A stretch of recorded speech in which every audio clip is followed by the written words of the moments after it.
Jonathan. And we're Creative for Learning. Today we're back with our series, How to Leave on Time and Never Take Papers Home Again.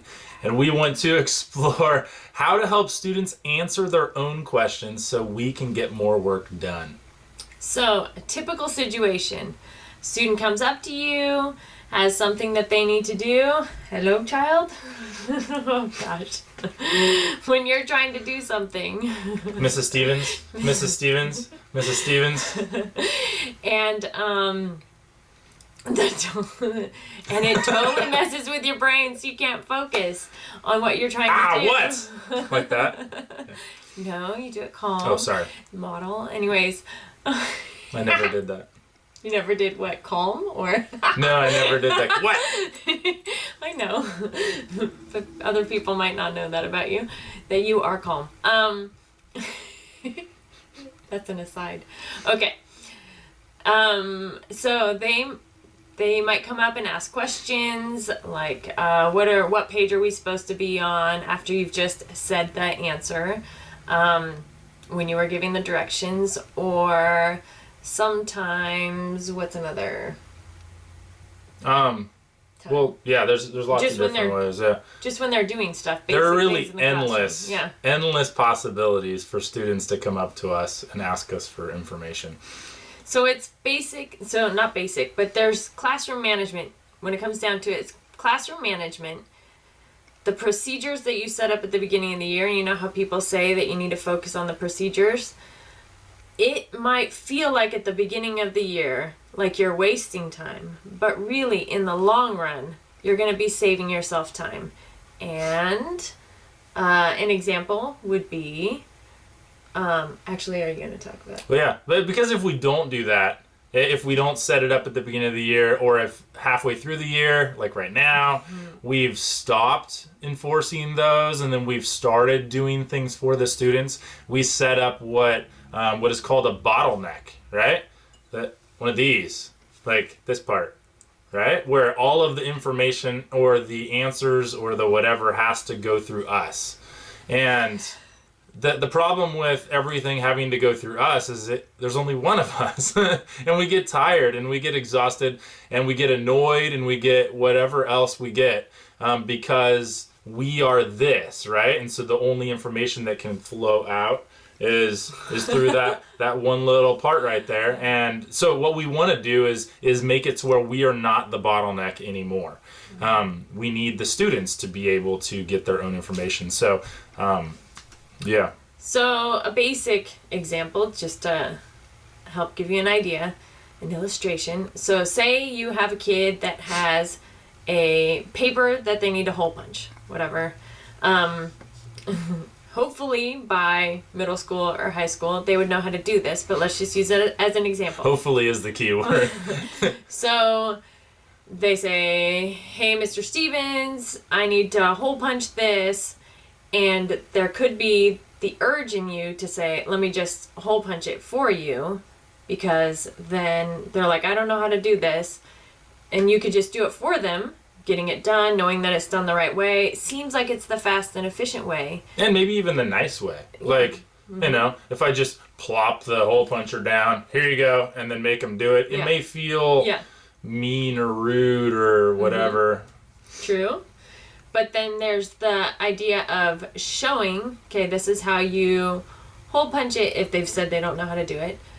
This is how you do it. And then the next time, they won't need to come up to you and ask or say that they don't know how to do it. You have taught them something. Which, when we do our lesson plans, there's the modeling and then the independent practice. We know that, but sometimes we forget about it with some basic classroom management or just little skills that we don't think about need to be taught. I know because I taught first and second grade, so this was like a lot of my teaching felt like it was these kinds of procedures, but then it helped it by the end of the year. Things would run more smoothly. It's the same thing in middle school and high school. I mean, the whole first month of the year, I have to spend practicing passing up papers, you know? And if I like, so pass up your papers from last night. They pass it up and they do it wrong. And I could accept that they did it wrong and rearrange it, and then I'm going to be rearranging it all year long. Or I pass them all back and I say, this row needs to try again.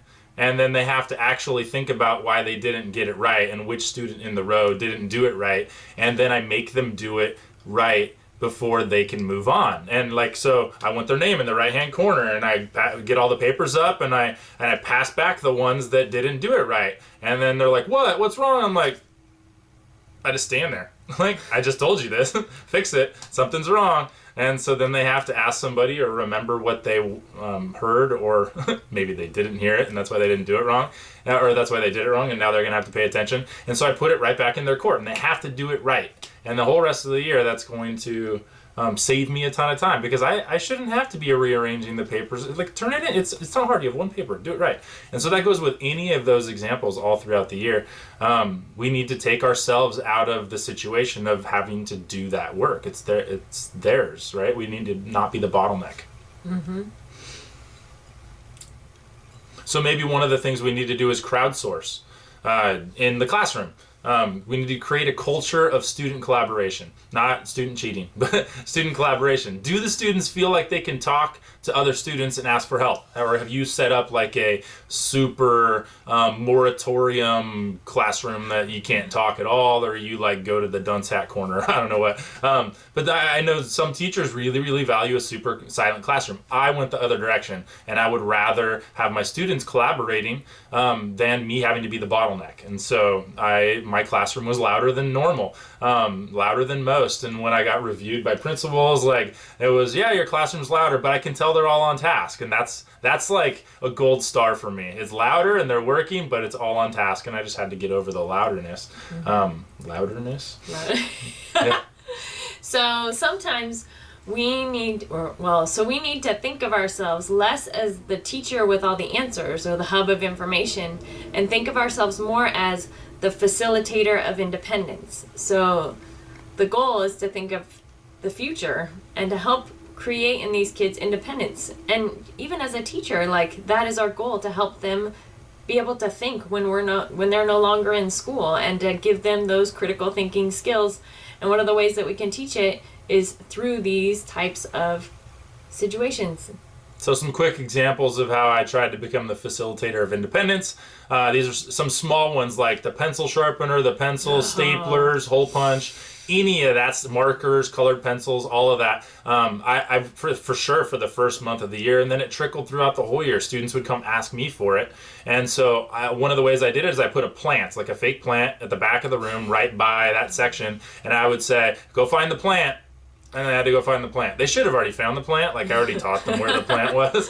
But for some reason, they just like, I need a colored pencil. I don't know where it is. I'm not going to think. I'm going to go ask the teacher. And like, I have to get that to where I'm not the hub. Like, they actually have to think. You got to think. You already know this, and you just didn't want to take that 5 seconds to go, where are the colored, how about like just look around the room? I don't know. And they just don't do that. And so we have to push that responsibility back into their hands. Let's see, another example is, I got this from her actually. I got one of those red Staples easy buttons. I remember I was in the checkout lane looking at the button going, what is the point of selling that? Like, why would anyone use that? And then remember the one that goes, that was easy. That was and you easy. push it, that was easy. So I put it on my podium, and after a while, like, I didn't want to do it right away because it can seem standoffish and rude, and they don't know my personality yet. But after a while, when they're asking me a question they already know the answer to, or they should know the answer to, I would look at them, smile, not sarcastically, just smile, and go, ding.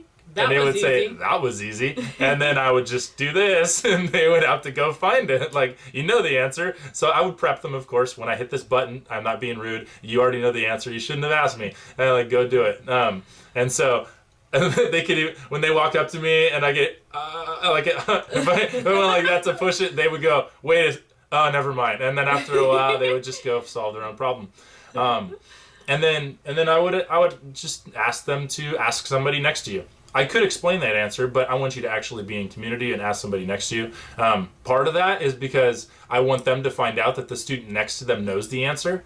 Means that they should have known the answer too, right? Like, because I obviously told the class, because those 3 people all know the answer and you didn't. You need to listen next time. phone alarm. Gotta get my kid again. Or after a while, like depending on what student, I would even say something like, ask someone who was paying attention. In the loving way possible. I'm not trying to, knock them down too far, but just a little bit like, hey, go ask somebody who was paying attention, because I could tell that they weren't paying attention. This is a tricky thing. There are times when it feels like you're not being nice in the moment. And so you have to make sure that you really are being respectful and not shaming or guilting the kids. It's but not babying them. But not, there's like this weird, I know there's an inner struggle for me, especially because I taught 1st and 2nd grade, with how I handled it. Because I would do that was easy button, but I would use it if I had given instructions, like everyone turned to page 23 and then a kid said, what page? Then I would hit it. That was easy. But there were like times when these situations come up where you're like, you should know this. Like, and so there is kind of that feeling of like, they should know, like, where you feel like you're not being nice. Yeah. Well, one of the other ways I would do it is ask questions into it. Like, if they should have already known it, I'd say, if you were the teacher, where would you put the pencil sharpener? Like, they should just think about the world. And so put it back in their court so that next time they have the questions to ask. Yeah. So how did you do it? What's an example? One of the ways that I did it, since I taught 1st and 2nd grade, tattling is kind of a big thing, and it can take up a lot of time. And so I tried to, at the beginning of the year, teach the kids. It took like little small lessons on first identifying like how things make them feel. So we'd have to talk about like being able to verbalize, like, when you click your pencil, I can't focus on my book that I'm trying to read. And so I would give them the steps, like, okay, someone's doing something you don't like or you think is wrong, then use your words. Ask them, hey, please, can you stop? Whatever. And then if they continue to do it, then say, hey, when you do this, it makes it difficult for me to, or I can't, whatever. And I had a little poster that had like the words. It was like a frame so that they could just fill in the blanks. Can you please stop? And then there were just a few little steps. And then finally it was, if they haven't done what you've asked and you can't ignore it and they just continue to do it, then move away. And if that doesn't work, then come tell a teacher. And then we talked about like when you need to just tell a teacher first and not try and handle it yourself. But it really did cut down on the interruptions on my teaching time. And it made it so that our classroom ran so much smoother. And then also, it was giving them the skills, so when they were on the playground, they could do that. And it's just a good life skill. A sense of independence. It's a good life skill to be able to handle a problem by themselves. And to also for the kids to learn, like, if someone communicates that they're having a hard time with something that they're doing, how to respond to it. And we would do like little role plays at the beginning of the year. And then it just got to, okay, try to solve it yourself was like my code word. If they came up and they started to like, she took my pencil, blah, blah, blah, I would say, oh, try to solve it yourself. And I could point at the poster. So, yeah. And they don't like that because they will say you're not being helpful when you actually are being helpful. They say, but you're the teacher, you're supposed to teach me that. And I would respond and say, yes, I'm the teacher, I'm supposed to teach you to be able to do that.